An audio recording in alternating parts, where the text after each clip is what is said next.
जयपुर में आयोजित प्रवासी राजस्थानी दिवस 2025 का मंच प्रदेश की जल सुरक्षा और भविष्य की स्थायी जल संरचना पर गंभीर मंथन का साक्षी बना।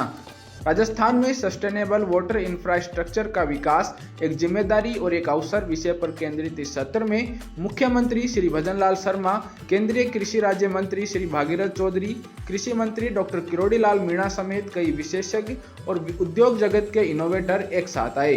प्रदेश में पानी को संरक्षित करने, तकनीक आधारित समाधानों को अपनाने और जल प्रबंधन को नई दिशा देने पर व्यापक चर्चा हुई।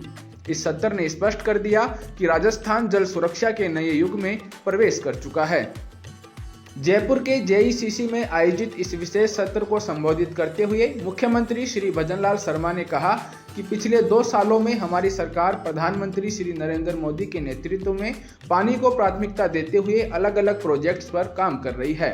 हमने राजस्थान के लिए एक विस्तृत योजना तैयार की है ताकि सिंचाई, उद्योग, पशुधन और घरेलू पानी की जरूरतें पूरी हो सकें।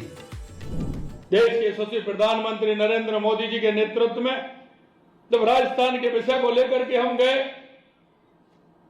तो उन्होंने हमसे कहा कि आप राजस्थान की योजना बनाएं, आपको क्या करना है।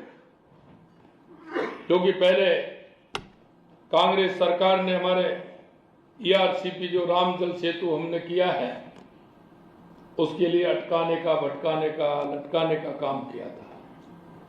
लेकिन हमारे देश के यशस्वी प्रधानमंत्री नरेंद्र मोदी जी के नेतृत्व में हमारे मध्य प्रदेश के मुख्यमंत्री मोहन यादव जी और हमारे बीच में और हमारे जल शक्ति मंत्री जी के बीच में हमारा एमओयू हुआ, उसकी डीपीआर बनी और 1 साल बाद, क्योंकि दिसंबर में हमारी सरकार बनी थी, फरवरी के महीने में हमारी ये मीटिंग हो गई, हमारी डीपीआर बनना प्रारंभ हो गया, सारी बाधाएं दूर हो गई और 17 दिसंबर 2025 में देश के यशस्वी प्रधानमंत्री नरेंद्र मोदी जी ने उसका शिलान्यास कर दिया। उसके टेंडर हो गए, 26,000 के हमारे काम चालू हो गए, 26,000 करोड़ के। ये हमारे देश के यशस्वी प्रधानमंत्री नरेंद्र मोदी जी। केंद्रीय कृषि और किसान कल्याण राज्य मंत्री श्री भागीरथ चौधरी ने सत्र को संबोधित करते हुए भजनलाल सरकार के काम की जमकर तारीफ की। उन्होंने कहा कि ईस्टर्न राजस्थान कैनाल प्रोजेक्ट जैसी बड़ी परियोजनाएं और पानी बचाने के पारंपरिक तरीकों का इस्तेमाल राजस्थान को एक हरा भरा और ज्यादा सस्टेनेबल राज्य बना रहा है। चारों तरफ से हमारे मुख्यमंत्री जी के नेतृत्व में जो काम किया जा रहा है, आने वाला राजस्थान, मैं कह सकता हूँ कि ऐसा राजस्थान होगा जो हमारे देश की पूरी दुनिया के अंदर जाना जाएगा। और राजस्थानियों की, क्योंकि इस देश में नहीं पूरी दुनिया में मारवाड़ियों ने कमाल करके दिखाया।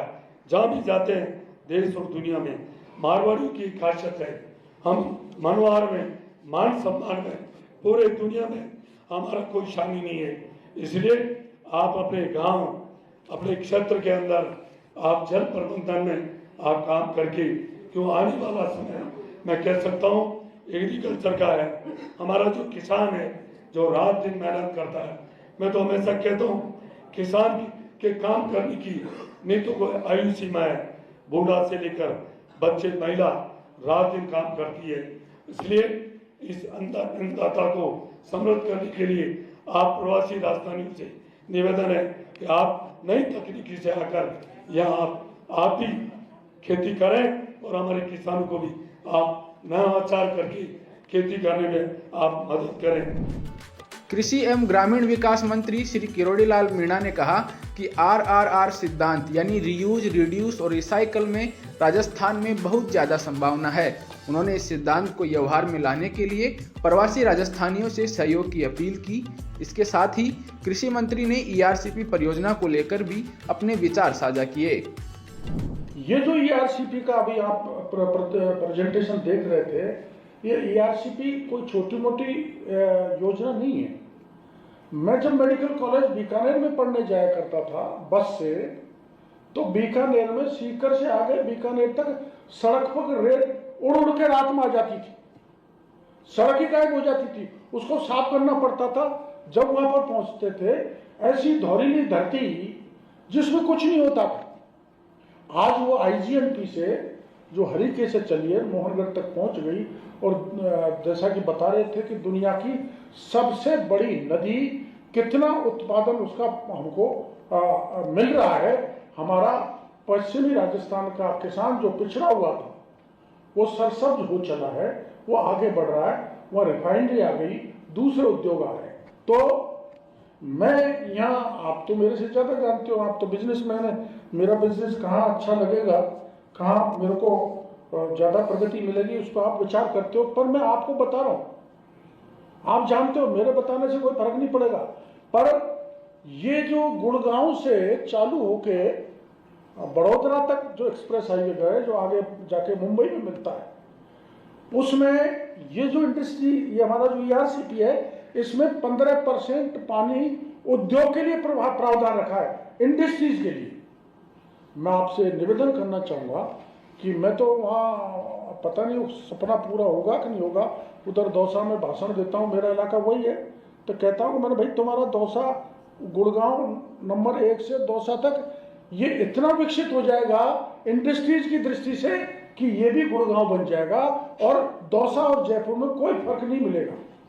ये ऐसी महती परियोजना जिसका भी एस्टिमेट हम देख रहे थे कि 90,000 करोड़ माननीय प्रधानमंत्री जी ने हमको दिया है, और डबल इंजन की सरकार, भजन लाल जी और प्रधानमंत्री जी ने, जो भी हमारे यहाँ मध्य प्रदेश के मुख्यमंत्री जी भी आए थे, इसका वो उद्घाटन, लोकार्पण किया था।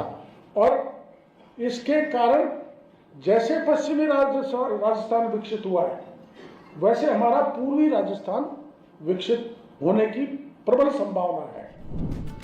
सत्र में जल संसाधन मंत्री श्री सुरेश सिंह रावत, जन स्वास्थ्य अभियांत्रिकी विभाग मंत्री श्री कन्हैया लाल, अधिकारियों और विशेषज्ञों ने भी जल संरक्षण को लेकर अपने विचार साझा किए।